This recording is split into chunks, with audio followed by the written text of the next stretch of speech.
Un día todos habrán estado siempre en contra de esto. Ese es el título de un libro que he estado leyendo en estos días que me ha estremecido. El título en realidad va en inglés porque me parece que no ha sido traducido aún al español. El periodista egipcio-canadiense Omar El Akkad publicó el año pasado este libro estremecedor donde cuenta, entre otras cosas, su experiencia como corresponsal de guerra en varios de los escenarios de conflicto iniciado o exacerbado por el gobierno de los Estados Unidos, ¿no? Y es un documento, terrible en épocas como estas en las cuales pareciera que la inhumanidad de pronto campea y, como sabemos, el genocidio en Gaza no se ha detenido, y al mismo tiempo vemos cómo de pronto, de un momento a otro, no tienes paz, no puedes funcionar normalmente como toda la vida ha funcionado, porque hay distracción tras distracción y desgracia tras desgracia siendo anunciadas en estos momentos desde un lado específico del globo, ¿no? Noticias de caos que vienen desde los Estados Unidos, ¿no? Que dicen ahora que este es su hemisferio, ¿no? Y claro, por supuesto que es su hemisferio, ¿no? Como es también el hemisferio de todos nosotros, ¿no? Uno siente, sin embargo, que de pronto varias cosas han cambiado, ¿no? Y esto lo han señalado personas más entendidas en asuntos internacionales, ¿no? O sea, la fachada, en todo caso, del orden internacional se ha venido abajo. Y tal vez eso esté bueno, o sea, una manera de ver lo que está pasando en el mundo, otra manera de ver las cosas, tal vez sea algo como esto. La vez pasada se me ocurrió que Donald Trump es sin duda un gran catalizador, un gran agente de cambio, ¿no? Tal vez no por las razones que él quisiera creer, sino porque su comportamiento tan abiertamente delictivo, ¿no? Y tan abiertamente agresivo y cínico, en fin, encarnando él, humano como es, tantos de los defectos y de las desgracias humanas, siendo él la persona que es, muestra claramente la clase de delirio a la cual quiere llevar a una parte de la humanidad. No solamente él, por supuesto, porque hay una larga cola de personas dispuestas a animalizarse, ¿no? A convertirse en máquinas, porque parte del problema con animalizar a otras personas, y desgraciadamente hay un componente de animalización, de convertir en objetos, si prefieres verlo de esa manera, a los demás, en estos momentos en el mundo, ejemplificado, por ejemplo, por el genocidio en Gaza o por el terrible crimen sucedido en Minnesota hace unos días en los Estados Unidos, donde una mujer es asesinada por un agente de una policía paralela de Donald Trump, y cuando aparecen las evidencias en video salen los representantes de la nación, quienes deberían serlo en todo caso, a inmediatamente asegurar impunidad total a quien perpetra. Y claro, esto se convierte en noticia y de pronto se convierte en un catalizador, porque la mujer asesinada no era una mujer negra, ¿no? Renee Wood, que además con un apellido tan simbólico, pienso, en una época como esta, se mostraba como una mujer amorosa que escribía poesía y que estaba allí para impedir que los agentes de ICE, de la policía paralela estadounidense, continuaran sembrando terror en Minnesota, que es además un estado azul, o sea, un estado que no vota tradicionalmente por el partido por el que postuló Donald Trump, ¿no? Entonces van a aterrorizar estos lugares y a sembrar pavor, ¿no? Y tener incidentes que no acaban bien, como ha pasado ya antes. Lo que pasa es que los agentes de ICE es la primera vez que matan a una mujer blanca, y eso es un poco lo que ha cambiado la situación en los Estados Unidos. Mi corazón está con las personas que en estos momentos están en las calles protestando. Es desolador y al mismo tiempo es esperanzador ver la cantidad enorme de gente en el mundo que sabe que esto que está sucediendo es una locura. Y quisiera comenzar simplemente diciendo o recalcando eso, ¿no? Que somos muchas más las personas en el mundo, muchas más las personas que sabemos que la violencia no va a conducir a otra cosa que más violencia, desgraciadamente. Para que surja el amor, o sea, la unión, que es lo que todos deseamos, tiene que haber una decisión, ¿no? Y esa decisión no pasa por la rendición del otro, ¿no? el amor es una situación de reciprocidad, pero como vivimos en una época en la cual desde los gobiernos se incentivan políticas como la que aplica el gobierno de Israel con el pueblo palestino, por ejemplo, entonces los demás son animales, ¿no? O máquinas, decía yo hace un rato, ¿no? Para usar una figura un poco de la época, ¿no? Algo que pensaba yo el otro día era algo como esto, ¿no? Que para evitar los seres humanos el dolor de ser seres humanos, sin duda optaremos por convertirnos en máquinas. Y cuando tú conviertes a la otra persona en un objeto, cuando la conviertes en un medio para alcanzar un fin tuyo, ¿no? Sin darte cuenta que cada uno de nosotros somos fines en nosotros mismos, entonces tú te estás convirtiendo también un poco en animal. O sea, es imposible que yo degrade a otra persona o la animalice sin animalizarme yo también, puesto que nosotros mismos como individualidades no tenemos importancia sino en las relaciones que entablamos con las demás personas, ¿no? Y eso no es una arbitrariedad que diga yo, sino que es un dato que la ciencia refrenda. Es decir, las personas que tienen mejores indicadores de salud y las personas que finalmente indican mayor satisfacción con la vida y mayor felicidad, y eso está, digo, refrendado por estudios científicos que se han hecho, varios, lo que te dicen es que la calidad de la satisfacción de la vida que tú has vivido está directamente en proporción a la calidad de las relaciones que has tenido con otras personas, ¿no? Entonces, cuando nosotros vemos un mundo en el cual lo importante no es la relación con las demás personas, ¿no? Sino la manera como yo utilizo las demás personas para llegar a un fin, que es además tan representativo esto del pensamiento de la época y tan relacionado, incluso diré, con el sistema económico en el cual vivimos, ¿no? Porque además la cultura te dice pues que la economía lo permea todo. Entonces lo importante es, no sé, una serie de cosas, ¿no? Por ejemplo, cuánto produces, ¿no? Hay que elevar la productividad, lo cual en sí es una locura, porque tú te podrías decir en primer lugar, o sea, ¿para qué deseas esa mayor productividad? Especialmente cuando es repartida de manera tan injusta, y además porque no tienes en cuenta que se trata de un sistema que toma recursos que asume infinitos de un sistema que es finito, ¿no? Porque los recursos del planeta no son infinitos. Y esto, por ejemplo, que ha hecho Estados Unidos, ¿no? Que está directamente relacionado con el petróleo, en una época en la cual además nosotros, en emergencia climática como estamos, deberíamos pensar en alternativas distintas. Todo eso sería posible, tenemos la tecnología para lograrlo, hay riqueza además para todas las personas, ¿no?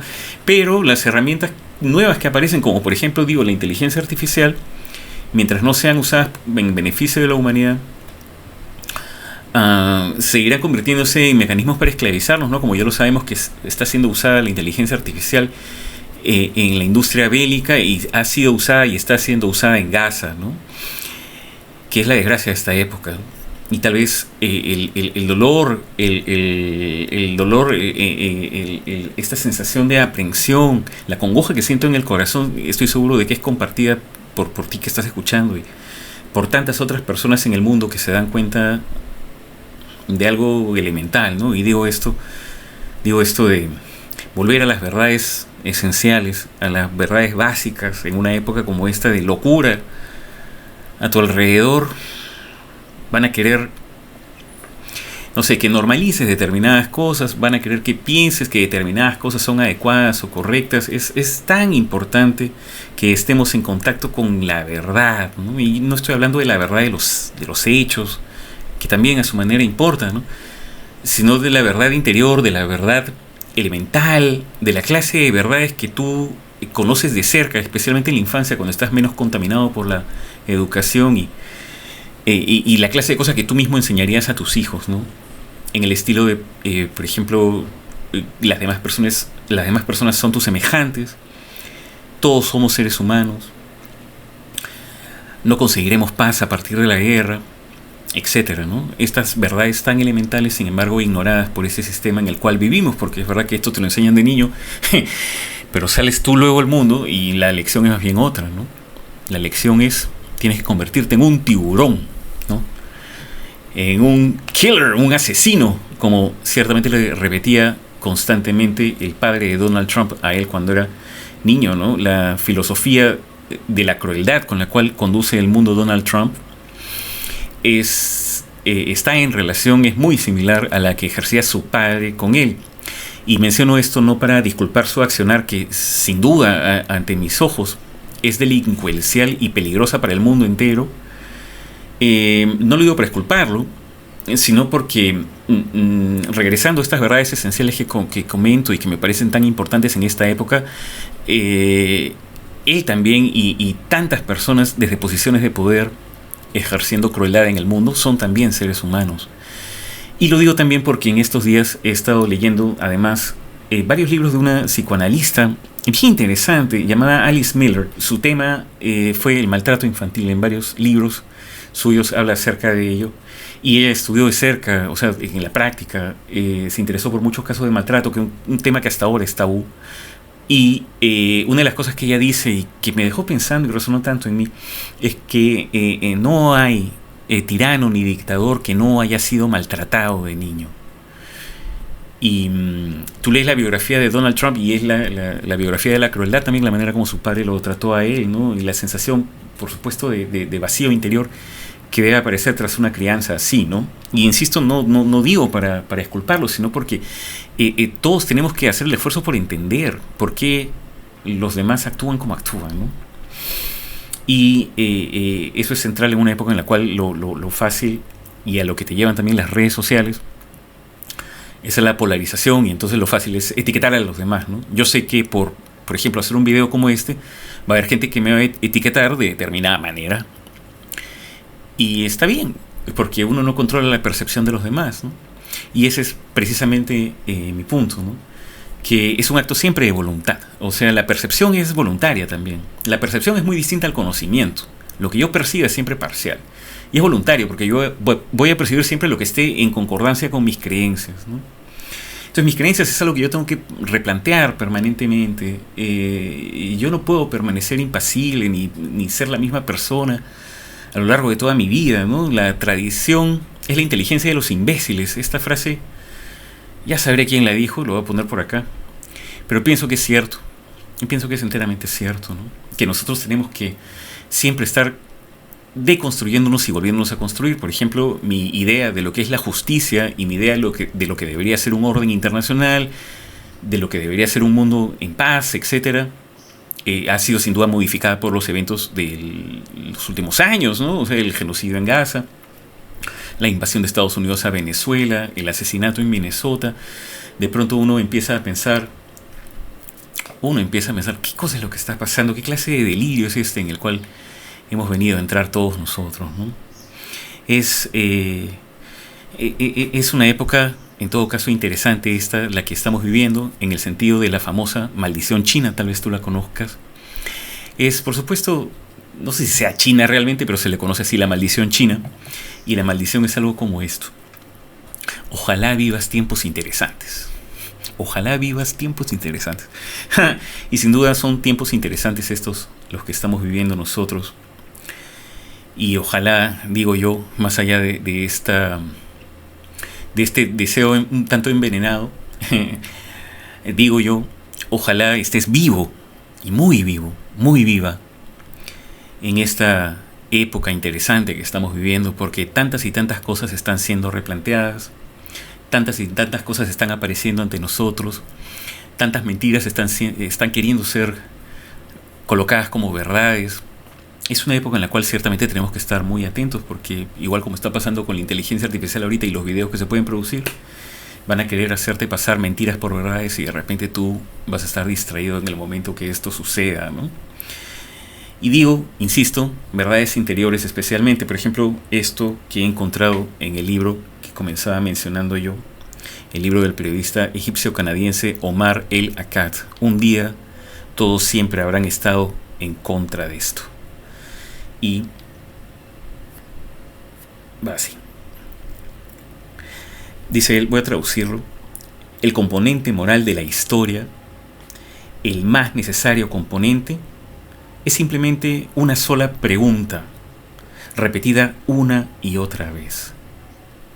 Cuando importó quién se puso del lado de la justicia y quién se puso del lado del poder. Lo que hace que momentos como este sean tan peligrosos y tan esclarecedores es que de una manera u otra todos estamos forzados a responder. Espero que a lo largo de próximas emisiones a través de este canal podamos responder esta pregunta e inauguremos un espacio de conversación, un espacio de encuentro. Si te ha gustado este video, dale like, suscríbete, que estaré subiendo pronto más videos como este. Si tienes algún comentario, me encantará escucharlo. 20 minutos creo que era suficiente, ¿eh? Mi voz se resiente un poco. Te mando un gran abrazo y sabes, en una época como esta, mantengámonos humanos.